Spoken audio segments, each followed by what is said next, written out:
Thanks everybody for joining in today. Hope you're all safe and warm. Today's presentation will be about 45 minutes worth of slides, and we should have some time for question and answers afterwards. It's a basic overview of some history of the electrical medicine, the Alpha-Stim treatments, how you can utilize it, and some of the data supporting it. So I'll try and run through the slides and do some Q&A later. So let me see if we can pull up the slides real quick. That should be happening there. And Josh, chime in if it's not coming up. We'll get started here. Let's see. There we go. There you go. All yeah, right. we can see it, so you're good. Okay. So yeah, Alpha-Stim it's cranial electrotherapy stimulation, acronym CES, for treating anxiety and insomnia and depression.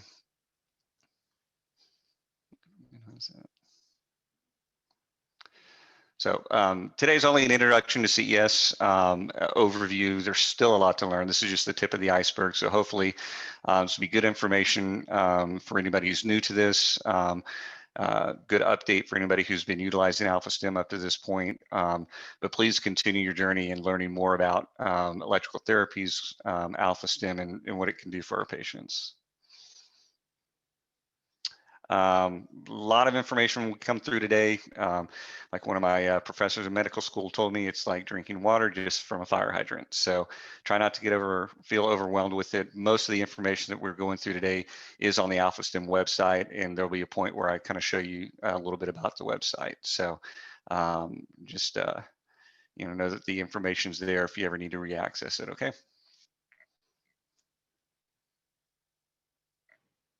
So a little bit of history.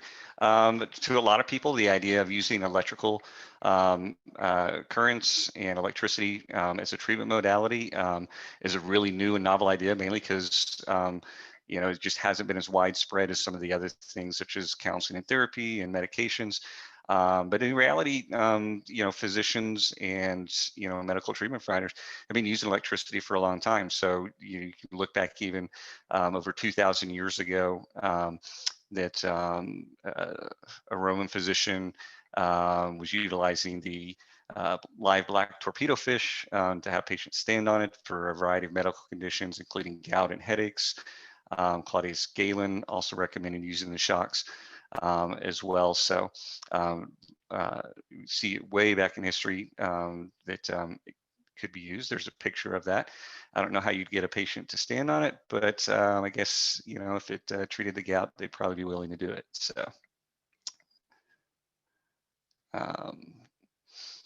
once upon a time, electromedicine was gaining popularity in Western medicine. You can see some of the things. This is right here, the electrical current generator. And so we can see even through, the 1800s, there was use of electricity as a therapeutic option.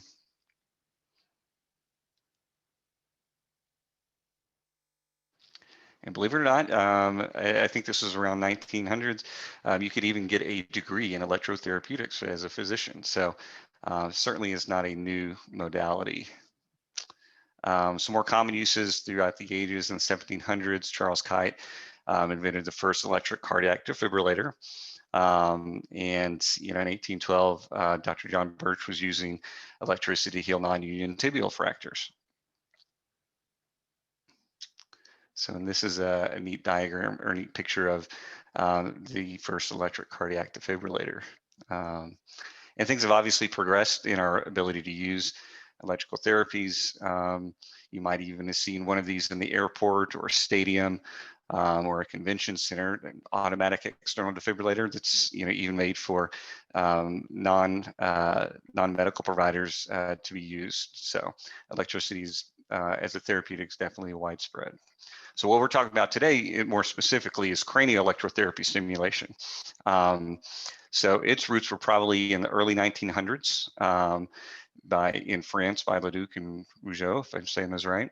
And then you look back as early as 1914 and seeing CES type treatments used to help treat insomnia called neuroelectric therapy or electrosleep therapy. The more modern exploration of cranioelectrotherapy stimulation was started in the Russian Army in the 1950s, then spread throughout the rest of the world. And big, the big change for us in the United States was in 1976 when the FDA took over regulation of all durable medical devices. Cranioelectrotherapy was included in this category, and it was cleared at that point for treatment of anxiety, depression, and insomnia. So that was kind of the big step in our country that made it an official therapy. And then shortly around that time, Dr. Daniel Kirsch, the founder and inventor of Alpha-Stim, developed the patented waveform that's used in the Alpha-Stim devices. It's important to understand, we'll talk a little bit more about it, but the waveform that is actually used in Alpha-Stim device is specific. There are other cranioelectrotherapy stimulation devices out there, but not all the research has been done with those devices. Alpha-Stim has done a lot of its own research with its own waveform. Again, you'll see a little bit more about the specifics on that, but that's important because not all cranioelectrotherapy stimulation devices are the same. And so I know it was really important for myself when I first became involved in using that with my patients that I needed to see research that was done with the particular waveform that we were going to be using. I couldn't just trust that somebody could piggyback off of Alpha-Stim's research and that their waveform was going to produce the same results. So a little bit of history about Alpha-Stim. This was the first device that Dr. Kirsch created. It was pretty big. I think it's about the size of like a portable keyboard. So it was obviously an in-office treatment at that point. Then he progressed and developed a much smaller unit shortly thereafter that could be used for home use. And one of their big steps was back in 1992, the Alpha-Stim 100. This was a device that could treat pain and depression, anxiety, and insomnia, about the size of a handheld calculator. So obviously making it very portable and very accessible for at-home use. And then a much smaller version of that would fit in the palm of your hand easily was the Alpha-Stim SCS. This was just the ear clip therapy for treatment of anxiety, depression, and insomnia. And those devices worked really well for many years. And then they updated and improved the devices and the technology. Still the same waveform. So even if you have one of these old Alpha-Stim SCS units, it's still the same waveform as you're going to get with the new AID and M units. So the difference between the AID and the M units, the M unit is similar to, I'll go back here, the Alpha-Stim 100, and it can do the ear clip therapy as well as some of the pro treatment for pain. So the M can do both. The Alpha-Stim 8 is similar to the SCS in that it's just the ear clip therapy for anxiety, depression, and insomnia. Okay. So what exactly is cranioelectrotherapy stimulation? We can define as the application of a low level of current, approximately less than 1 milliampere across the head. It is FDA cleared for anxiety, depression, and insomnia, and also for centrally mediated pain syndromes. So that refers to the fact that when you look at especially chronic pain, there's peripheral stimulus of the pain, but there's also the central mediated part of the pain. So the pain signals come into the brain, but the brain has to process them. And so we see definitely some, especially with chronic pain, changes in the way the brain's, processing the pain. And so that's what we're talking about when we talk about centrally mediated aspect of the pain syndrome. All right. Win-win solution. Some of the benefits of Alpha-Stim are that its effects are often immediate. I see that especially in some patients with insomnia. I remember going to some trade shows with Alpha-Stim, and so everybody's traveling in, and we would do ear clip therapy treatments out there on the floor, and people would come back the next day for the conference and rave about how well they were sleeping. So sometimes you get some really immediate benefits. No lasting side effects, no risk of addiction. There's no accommodation or tolerance buildup. It's easy to use. We'll see a video of that later. And there's over 100 clinical studies with CES, a lot of them with the Alpha-Stim waveform. All right, so how do you actually do an Alpha-Stim treatment? It's pretty simple. You can see the ear clips here. Right there, those have little pads on them, and you place a conducting solution on them. The reason for that is to help, because it's such a low level of current, you have to overcome the resistance on the skin. And so that's why we use the conducting solution. So you wet the ear clips for each treatment. You place on the earlobes, turn the CES device on, and then you find the current level that is comfortable for that patient for that day. And that can change from day to day, depending on things such as how much oil, is on the skin, hydration status. Whatever the comfortable level is can change, from day to day, even within the same patient. So what you want to do is have it at the highest level that's tolerable, meaning the level that's not going to cause you to feel dizzy. So, and we'll talk a little bit more about that. All right. This is to prompt me to move to the website. So I'm going to pull out of the PowerPoint right now, and let's go over to the website. So this is the Alpha-Stim website. A lot of information on here. You can see there's the clinical research area, lots of good information all throughout here. The particular page that I am on, you can see they've got the owner's manuals for both of the units, as well as videos on how to use them. I'm going to attempt to play the video. Josh, if we're not getting audio and video, let me know, and I'll move out of this, but let's give this a shot.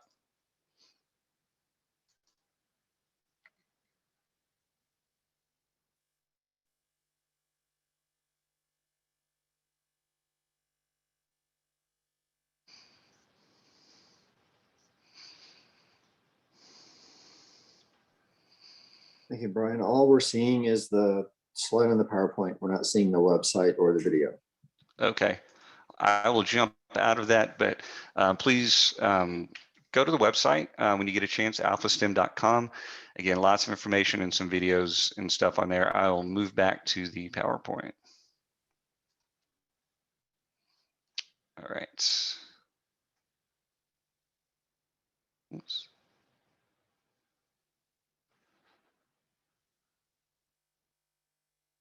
All right. So when we talk about an Alpha-Stim treatment, one of the concepts that you need to understand is that the dosage of the treatment equals the time inversely proportional to the current level. So the devices, you can adjust the intensity of the treatment from as low as about 1 microampere up to about 5 to 6 microamperes. So most people are going to be in that 3 to 4 range, 3 to 4 microampere. And so the higher that the intensity of the current is, the sooner you're going to get a complete treatment. Okay. And for most people, if they're in that 3 to 4 level, it's going to be approximately 20 minutes. You're going to get 95% of patients or more a complete treatment. Okay. So how do you know when you've had a complete treatment? Well, this is some of what the patients will describe during the treatment. So if this is time 0, where my point is at, and we do the treatment for 20 minutes, okay, some people are going to have an initial 5 to 10 minutes where they kind of feel heavy and groggy and everything, and then they're going to progress into that really awake and alert state, very similar after you've done some good cardiovascular exercise. You're feeling very refreshed, you're awake and alert. That's the kind of feeling that you want the patients to get to by the end of the treatments. For some patients, it's just kind of a linear progress up there, okay? If for some reason a patient is stuck in this heavy or groggy phase at the 20-minute mark over here, continue on with the treatment. It's just a matter of time until they're going to progress up into this state, okay? But that's pretty uncommon. Again, most of the patients going to be in that 3 to 4 range with the intensity level, and we'll get a complete treatment within 20 minutes. There's some individual specific cases where it's likely that you might need a lower setting. One of the most common ones would be a lot of fibromyalgia patients really need to have that intensity level down at about like 1 to 2. If you're down in that 1 to 2 range, it's going to make it more likely that you're going to have to do a much longer treatment, up to an hour. and everything, but the units can accommodate that. But clinically, that's what you're going to be kind of looking at for your patients, is when are they getting into that really awake and alert state after 20 minutes, okay? This is the specific waveform for Alpha-Stim. You can see this is a 10-second waveform. So over the course of 10 seconds, the unit is delivering this particular waveform. You can see it's, you know, in the positive and negative direction. That's just from the left to the right because you have a left and right ear clip. And you can see it's very specific. It's not just a straight electrical current. This is a really, you know, innovative waveform that Dr. Kirsch developed, okay? You can see some more kind of specifics as you break it down. This is the 0.5 hertz, which is what we use for the treatment of anxiety, depression, insomnia. If you in the Alpha-Stim aid unit only does the 0.5 hertz. Okay, that's just the ear clip therapy. That's the only one you really want to use with the ear clip therapy. We have a couple of other waveforms that are used in other specific circumstances. Josh, in other webinars, they'll go over that. So if it's broken down even further onto a spectrum analyzer, I really like this bottom little one here. It can show you all the multiple frequencies that are present in this waveform. If anybody at this point tells you they know the exact frequency that treats anxiety or depression and insomnia, they're probably, you know, either uninformed or just don't know what they're talking about, because nobody knows the exact frequencies. And so the Alpha-Stim waveform actually has multiple frequencies to make sure that we hit the right ones that are necessary for treating the anxiety, depression, and insomnia. And so a lot of people ask, well, I've always been taught that, you know, everything that's working in the brain with anxiety and depression has to do with serotonin and norepinephrine and dopamine. And that is true to a certain extent, because those are the neurotransmitters that are used in between the nerve cell endings. And so if you want to look on the right-hand side here, imagine one of these little vesicles contains serotonin. And so the serotonin would get released, and you can see it blown up here, and so that green's all the serotonin, and then it binds to the receptors. What actually happens when the serotonin binds to the receptors, it opens channels so that charged particles, ions, can flow through and affect that next nerve, so that next nerve can send the signal. So a large percentage of the communication that's going on in the brain is actually electrical in nature, okay? And what we're doing with the Alpha-Stim, the multiple frequencies, is called resonant frequency stimulation. And so we're able to impact these nerves and receptors without having to push them chemically. So chemically pushing them would be taking Prozac and pushing more serotonin here. We can get the same effects without the chemical involvement with just the electrical stimulation. There's other types of junctions called gap junctions between nerves as well that just involve ion flow. So this is just kind of a synopsis to help you understand that there's a lot of activity in the brain that's going on that's electrical in nature, okay? And that's why we can have an impact with electrical currents. Here's a breakdown of a cell. This is the dendrite, so this would be the receiving end of a nerve. And so if you had enough serotonin there, and this was a serotonin-based nerve, it would cause an electrical signal to fire all the way down to here and release more serotonin or impact those gap junctions. And so that's just kind of a help you understand what's going on at these synapses, okay?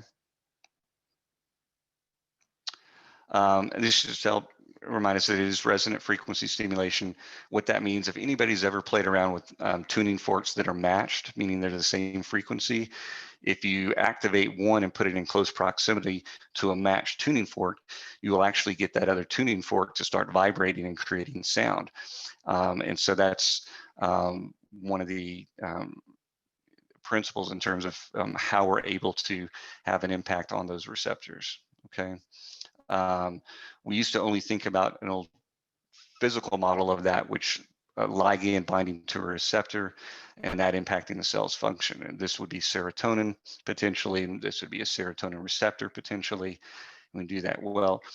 We now know that it is a frequency stimulation And so we can impact, again, these receptors through resonant frequency stimulation. This one's a pretty busy slide, just to kind of go over briefly though. When we do the ear clip therapy, so we got the CES current coming in here, what are some of the things that we start to see that we can start to measure? And we know that we can get some analgesia through some brain stem and down in the spinal cord stimulation, okay? We can see in some of these other areas that we're getting some of these nerve projections that are primarily norepinephrine nerves. We're seeing a decrease in their activity, okay? That's a lot of what's involved in anxiety is norepinephrine. Then we're seeing some of these serotonergic projections up into the other areas of the brain involved in emotional regulation. We're seeing increase in activity there, okay? And so that's some of what we're starting to see as you're doing the CES treatment. So other than just patients telling us their anxiety is better, their insomnia is better, their depression is better, how do we actually know stuff is actually happening in the brain? And so that's been looked at, obviously. This is a good one. There's a study done with a quantitative EEG. So they're measuring actual brainwave activity. The delta state is more like a sleep state. The theta state is kind of groggy. The alpha state is the awake and alert. And the beta might be a little bit more like an ADHD brain or high anxiety brain and stuff. And so what we're seeing here is 30 patients that had pre and post quantitative EEGs, and it measured the change in brainwave activity. So when you see the cooler colors like the blue, this means that after the Alpha-Stim treatment, we saw less of that. So they were moving from a more delta state to a more alpha state. And so when you see the warm colors, that means there was more of that level of brainwave activity after the Alpha-Stim treatment. So this basically shows us that after one Alpha-Stim treatment, that we're going to be seeing increases in the alpha wave lengths with the quantitative EEG. Another good study that was done was looking at fMRI activity. Without getting into all the specifics, basically what you're seeing anywhere that it's there's coloration, this is changes in actual brain function activity during an Alpha-Stim treatment, with a functional MRI study. Another functional way to look at the brain is a SPECT scan. And this one, this is pre and post 6 months of Alpha-Stim treatment. On the left-hand side, you can see kind of these are the amygdala type areas, really high activity. You would see that in somebody who has a lot of anxiety. And then you can see post Alpha-Stim treatment, the major decreases in the activity in those regions of the brain. And this was an anxiety patient. So some safety considerations would be, if somebody has a cardiac defibrillator or a pacemaker that couldn't be turned off, or if a patient was pregnant. I actually did have one patient that did have a pacemaker. We did the first treatment under EEG, and it was fine. And so it's not a complete contraindication from a clinical level, but that'd be something the individual provider and patient would have to, weigh the risk and benefits. Obviously, pregnancy, the FDA is really, tight in terms of doing studies on pregnant patients. So, it just has not been studied. That being said, again, clinically speaking, my own practice, I have treated pregnant patients with it. If I had the choice as a clinician, I would rather they do an Alpha-Stim treatment than take a medication.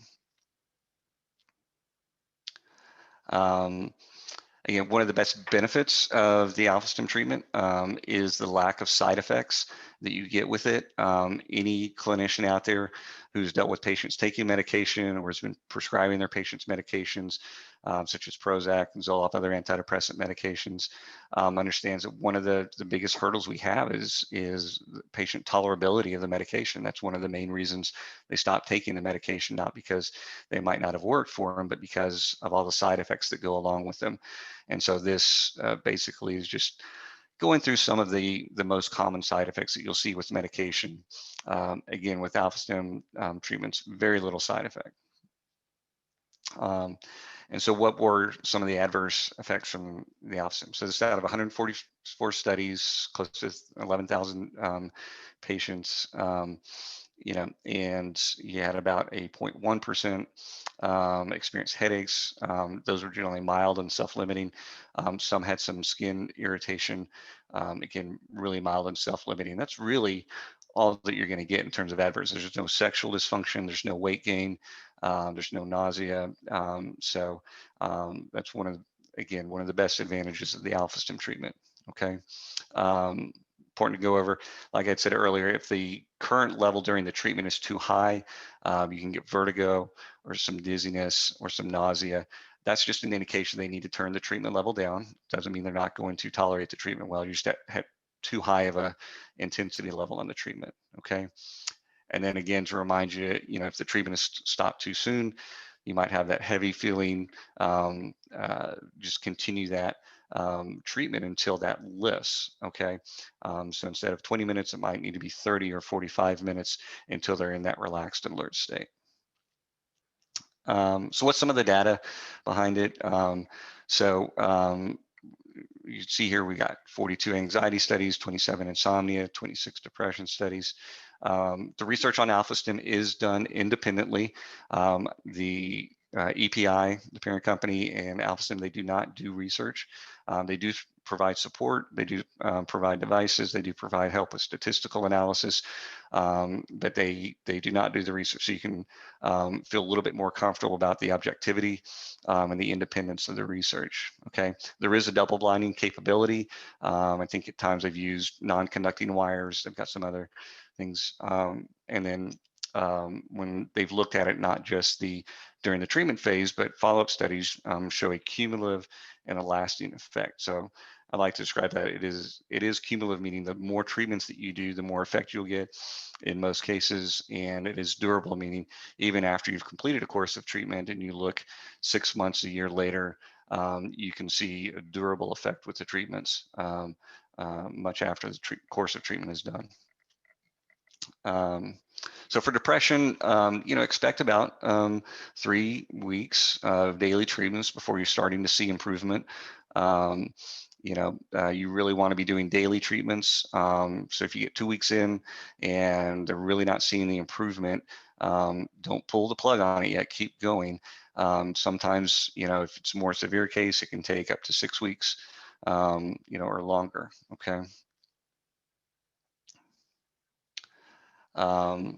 Just breakdown of a couple of studies. We're not going to go in depth into the research today, but again, a lot of that information is on the website. Josh can get you any information, get you the actual studies. Just contact us, okay?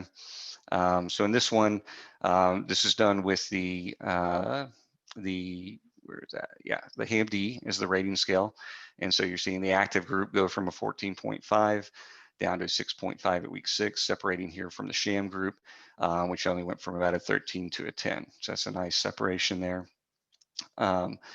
Another one, again, using HAM-D over the course of 6 weeks, again, about the same types of numbers, 10.5 down to 6. So really seeing significant improvement. In terms of anxiety, it's best to think about anxiety in 2 ways: state anxiety and trait anxiety. State anxiety is situational anxiety, all right? Phobias, panic attacks, okay? You can actually, treat state anxiety in one treatment. So a lot of my patients, it's not uncommon to have both. You have generalized anxiety disorder, say, as well as panic attacks. And I'll tell my patients, look, do your Alpha-Stim treatment every morning. That's going to treat your generalized anxiety disorder. And later in the day, if you have a panic attack, go ahead and do an Alpha-Stim treatment. I also have instructed patients to pre-treat. So if they have public speaking anxiety or test anxiety, anxiety. I even had a lawyer that would do an Alpha-Stim treatment about 30 minutes before going into the courtroom. So it's something that I've utilized in that method as well to pre-treat before something that you know is going to be anxiety provoking. Okay. So this is a study of preoperative anxiety. So single treatment, with Alpha-Stim, and they're having significantly less anxiety as opposed to the sham group with just one treatment preoperatively. And then trait anxiety, again, that's what I was talking about. That's the more chronic daily types of anxieties, such as social anxiety, generalized anxiety, OCD, PTSD. And those are going to be the ones that respond to the daily treatments. And so it can take up to 6 weeks, depending on the severity. Similar to depression in that, it's 2 to 3 weeks, daily treatment for most patients before they're really starting to notice improvement. And so this is a study looking at the blue line is your active group, the red line is your sham treatment, where we started here in the high 20s in the HAM-A rating scale, down to this nice separation and significant decline down to 13, with the sham group only seeing a slight improvement there. This is anxiety in cancer patients. You can see going from high levels up here, down to significant reduction there over 3 to 4 weeks. You can see some really significant initial improvement, but continued improvement. So that's where when we talk about the cumulative effect over time. Insomnia, again, I talked about that anecdotal experience at the conferences. You can see a lot of patients with improved sleep immediately, with more chronic, severe insomnias. It can, again, take 4 to 6 weeks. So stick with it. If you're not seeing improvement after a week, don't stop the treatments, continue on. It might just be that they're going to need a little bit more time. Here's one study where saw an average increase in 43 total minutes of sleep after only 5 treatments. So some of the more immediate effects happening there.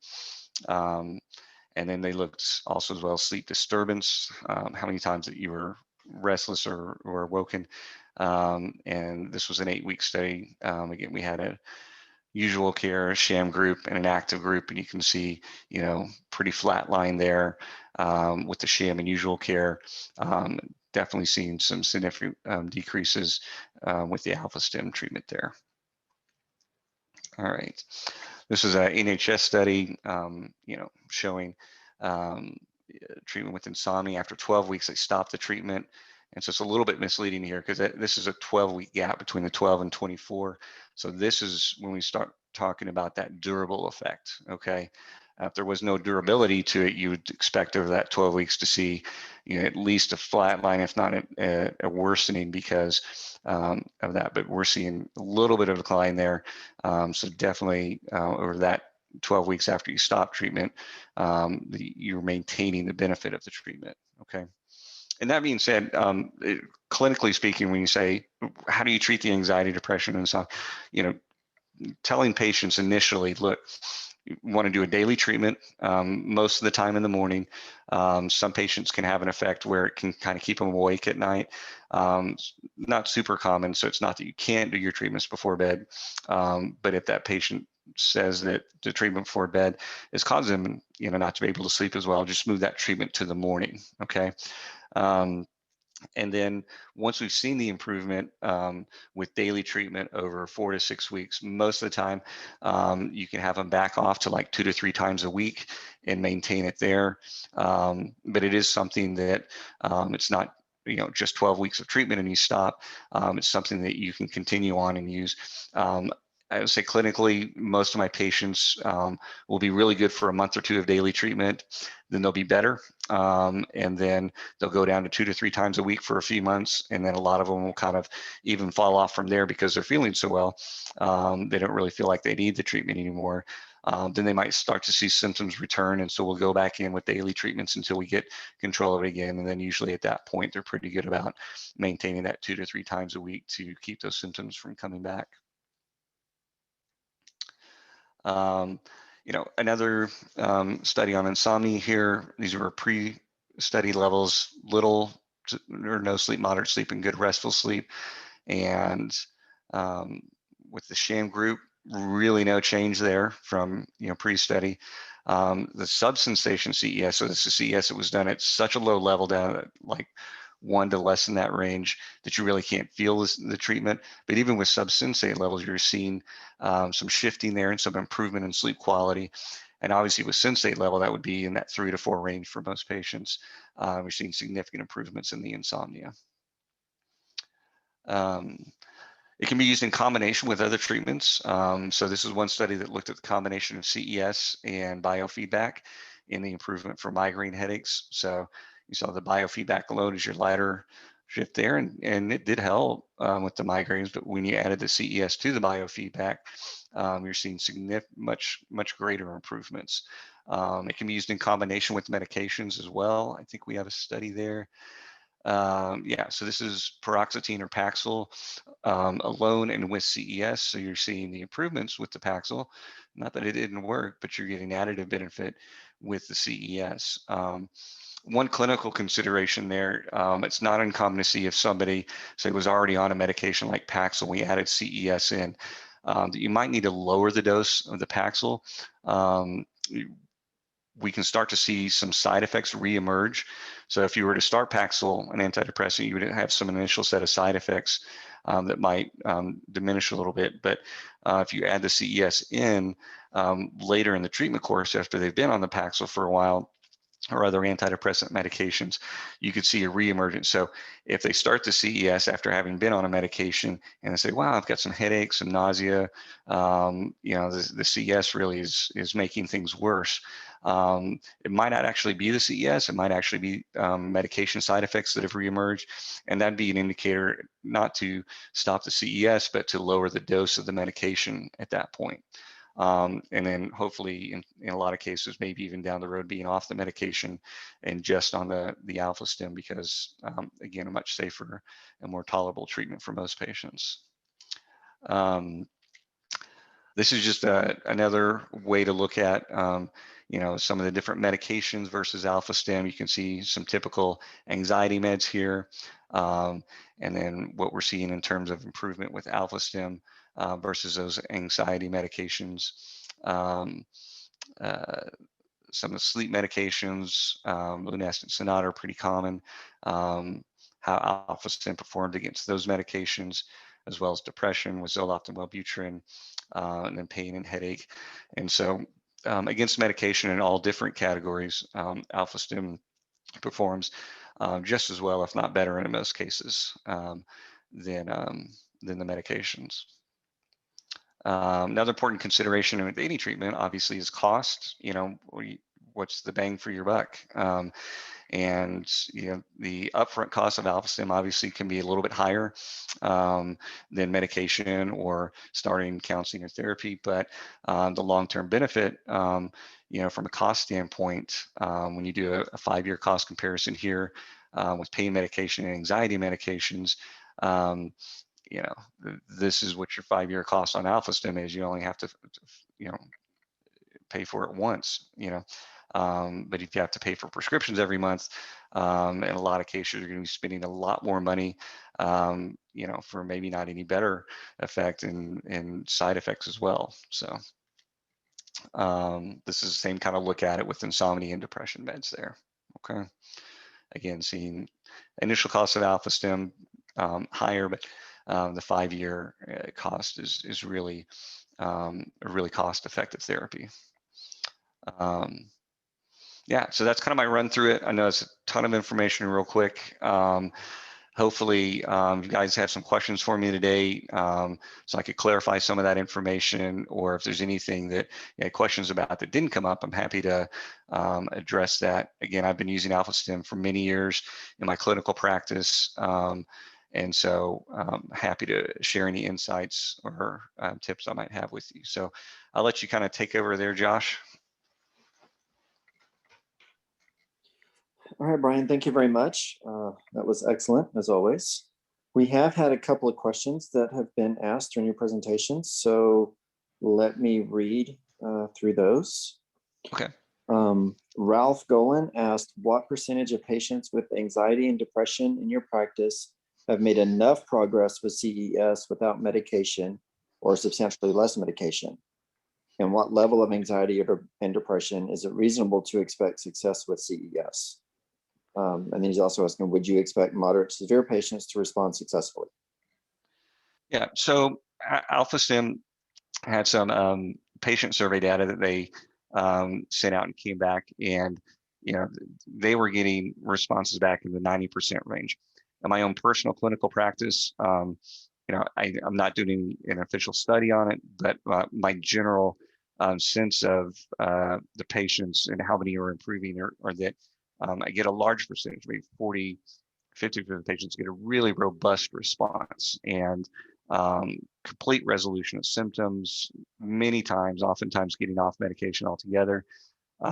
There is a cohort that gets a significant response, enough of a response that they'll continue using Alpha-Stim, seeing improvements in their symptoms, being able to lower dosages of medications, everything. And there are non-responders. There's no treatment that's 100% effective for any patient population. And so I'm not going to say there's non-responders. There are, but that can be for a variety of reasons too. I had one patient tell me that it worked great and they were seeing improvements, but they knew they were just not going to be disciplined enough to stick with doing daily treatments until they saw enough improvement. And so there can be other reasons, not just the treatment itself, where you might not get a successful outcome. Oh, and I might caveat, the way that I utilize Alpha-Stim or actually implement it in my practice is that I keep some rental units on hand. And if I think somebody should try Alpha-Stim, I'll let them rent a unit to take home for a month, do daily treatments, and then we'll check back in and see what kind of improvement that they've had. So that's a nice model that's worked for me. If it's working well enough for them to spend the money, either their own or through their insurance companies with their copays and deductibles to purchase a unit, that's kind of a good indicator that they're getting the response out of it. So when I talk about that group that is getting a robust enough response that they're going to keep using it, even though they might not have had complete resolution of symptoms, anybody that's willing to go ahead and purchase a unit, that's letting you know that it's doing a lot for them. And stuff. But for any of you guys that are wondering about how to implement it in a private practice, that's a good way of doing it. Some people will do in-office treatments, and there's a way to do that as well. But again, one of the best benefits of the Alpha-Stim treatments is it can be done at home. One of my patients that was really great was somebody who came to me first time having panic attacks, never been on meds, never been in counseling or therapy. We decided to try Alpha-Stim. She came back a month later, said her panic attacks were cured. She purchased an Alpha-Stim, and I've never heard from her since. So again, from a cost effectiveness standpoint, not only are you saving against the cost of the medication, but she no longer has to spend the resources to come in and see me for appointments because her panic attacks are controlled. She's got what she needs, and everything. So. Okay, thank you. We have several more questions coming in. One participant asked, can the Alpha-Stim help the electrical activity with patients who have history of AFib? Do you want to answer that? AFib, that would. Okay, so the actual AFib part of it would be kind of out of my range. That'd be in terms of the cardiology. I'm not exactly sure about that directly. What I do know is that anxiety can cause, increased levels of sympathetic nervous stimulation, okay? And we do know that Alpha-Stim treatment decreases sympathetic nervous stimulation and increases parasympathetic. So parasympathetic means more kind of calm or relaxed. So that's basically your fight or flight response, okay? To the extent that sympathetic nervous system outflow is impacting the AFib, which to my understanding it can, then you're at least reducing that component of the AFib. I don't think that AFib is as simple as just sympathetic nervous system outflow, but to the extent that somebody's AFib has a component of it that is that increased anxiety and sympathetic nervous system outflow, you should be able to reduce that component of it. But I certainly wouldn't say that AFib is within my range in terms of clinical treatment. Okay. And then another, or the same participant asks, if Alpha-Stim helps with focusing, how does that help with insomnia? Ooh, focusing in insomnia. What I would say is that most insomnias, unless there's a otherwise identifiable cause for it, such as sleep apnea or things like that, you know, a lot of insomnias are anxiety based. And so as you treat the anxiety, you should see improvement in the insomnia. You know, when you look at focus and concentration problems, a lot of us automatically default into saying that's, you know, we're talking about ADHD. Well, no, most psychiatric disorders do have focus and concentration problems as a symptom. Go look up the symptoms of depression. It involves cognitive symptoms such as decreased focus and concentration. If you look at generalized anxiety disorder, again, we're seeing decreased focus and concentration. So to the extent that either sleep deprivation from insomnia or anxiety or depression is impacting your ability to focus and concentrate, and you treat those underlying contributors to the focus and concentration problems, you should see improvement in those symptoms, which are symptoms of sleep deprivation / insomnia or anxiety and depression. All right. Now let me switch. We're getting questions both on Q&A and chat, so I'm trying to get to everybody. If we don't get your question answered today, please shoot your question to me, josh@epii.com, and I'll be more than happy to either answer it or forward it on to Dr. Earthman and he can answer it. So one question. And I'll just jump in there real quick, Josh, and check the website. Again, so much information on their website. Go spend some time there. Another participant asked if it can take 3 to 6 plus weeks of daily usage to see benefit, what is the purpose of the trial use in the clinic? And also, what is the best way to educate patients on proper use of the Alpha-Stim? Yeah, no, so the purpose of the trial unit in the clinic is, yes, that's a range of 3 to 6 weeks. But I think maybe if your question is specifically why would you do an in-office treatment if it takes 3 to 6 weeks, in many cases that's for tolerability, just to make sure that they tolerate the treatment well. I do have heard of some clinicians who do have the patients come in every day for, you know, in-office treatment. I don't think that's as common. So the, you know, a one-time use in office would mainly be for tolerability purposes. But yeah, you know, unless you were set up logistically where a patient could come in and do daily treatments for 3 to 6 weeks, a one-time in-office treatment isn't going to give you the answers if it's going to fix your depression or anxiety. That's obviously why I use that model of renting the units out. I want to see at least 4 weeks of treatment, you know, before I decide if this is going to be a good thing for them to continue or not. So.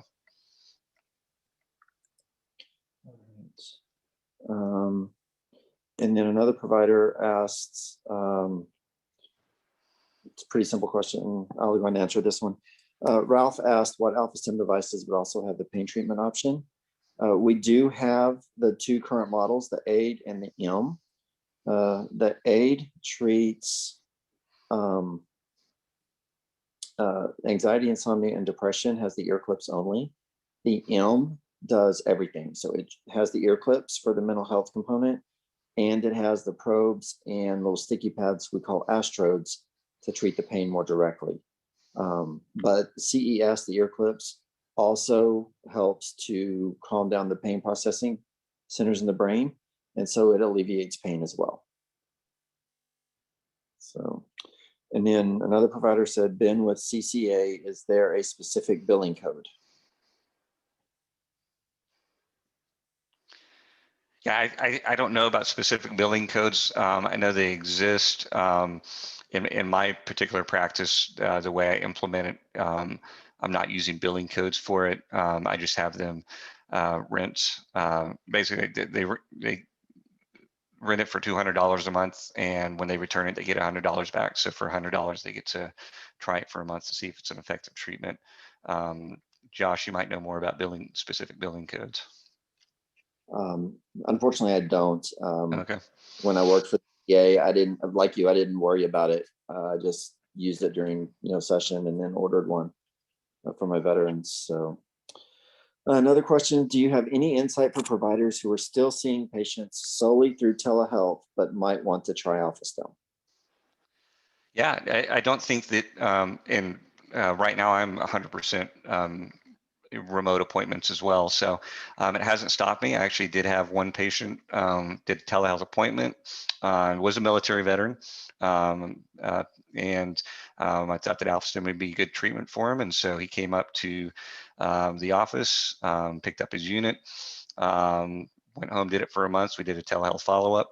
That's working well for him. So I think he's ordered a unit and brought his rental unit back. So, obviously they would have to, come and pick up the unit. I guess you could mail them the unit if you wanted to completely avoid the physical contact, and then have them mail it back and then wipe it down with alcohol, which we clean all of our units in between patients as well.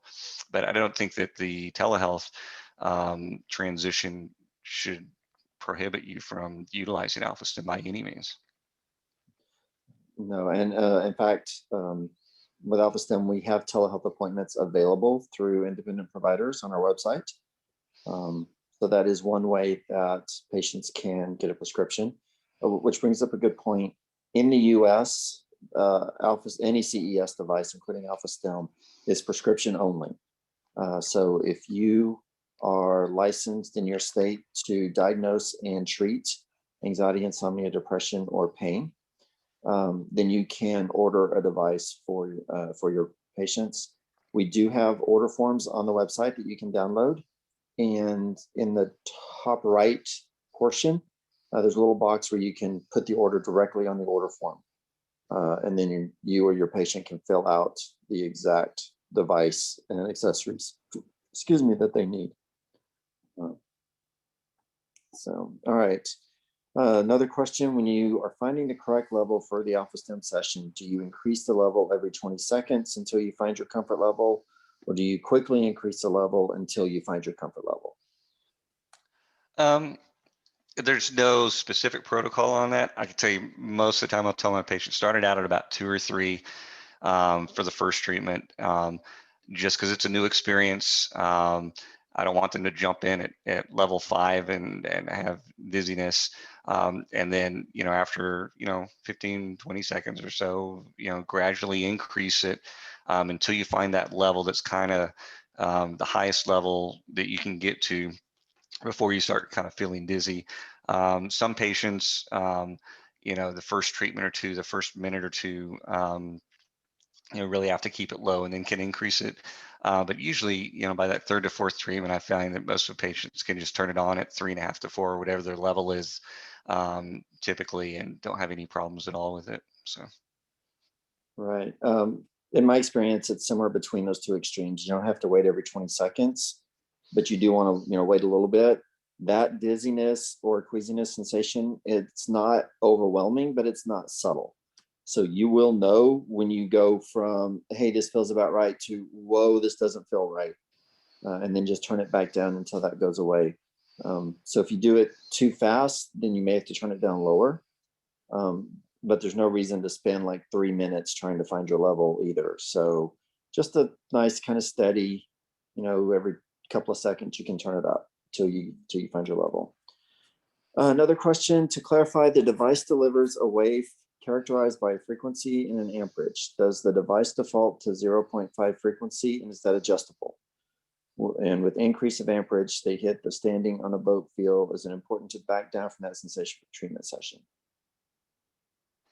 Yeah, so the two units, the M and the aid is just the 0.5 hertz, and it's got the intensity adjustment from like 1 to 5 um, on the amperage. The M actually has those other frequency settings, the 1.5 and the 100, I believe. It can be adjusted to those, but those are for some more specific cases. But for any ear clip therapy for anxiety, depression, insomnia, you just want to use the 0.5 in most cases. Right. And then the answer to the second part of that question, we don't want the client to feel any discomfort. So when they hit that standing on the boat kind of vertigo feeling, they do need to turn it down until that goes away. If they Yeah. leave it up too high, then they risk having that dizziness last even longer. So we don't want that. Okay. We got more questions coming in that I think we're going to have time to answer. So again, if we don't get to your question, please shoot me an email with it. Again, it's josh@epii.com, and I will be more than happy to answer. Also, just a reminder, if you need the link for the certification test, please shoot me an email and I will send that to you. And if you have any questions, if you're like me, you know, sometime this afternoon or in the middle of the night, you're going to be like, oh, I should have asked that. Again, please shoot me that email or shoot me that question over email, and I'll be more than happy to either answer your question or we can set up a phone call or something. There is one question I want to get to here. Someone's asking how young can the client be to utilize the unit? Brian, do you want to answer that one, or? Yeah, and correct me if I'm wrong on this, Josh, but I think the FDA approval is for 18 and above. That being said, as a clinician, you know, I've treated patients under 18, and I have no reservation about treating somebody, you know, a younger patient under 18. But I'm pretty sure, and again, correct me if I'm wrong, Josh, the FDA approval is for 18 and above. Yes, yes, but we've not had any problems with people using it in much younger patients. So basically, as long as somebody can communicate when they hit that level of discomfort, and then you can turn it down, then you're fine. We did have one anonymous attendee, and I meant to type the answer to this question, and I hit the wrong icon. So if you were hoping to hear more about the M device and treat pain, Dr. Earthman focuses strictly on CES and on treating mental health. I do weekly webinars that discuss both CES and MET, so treating pain. So again, shoot me an email, josh@epii.com, and I will send you the links for one of those webinars. We do have one coming up next Tuesday at 2 p.m. Central. And then with the storm, I haven't been able this week to schedule for next month, but I will get those done by the end of the week. So we do have those once a week on the off weeks that we have Dr. Earthman doing this one. So if you have colleagues who might be interested, Dr. Earthman runs these webinars for us on the third Wednesday of every month at noon. So please let them know, and we can definitely get them registered for the webinar. All right. So that's all the time we have. I want to be respectful of everyone's busy schedules. So again, if we didn't get to your question, please shoot it to me and we will get it answered. All right. Thank you very much, everybody.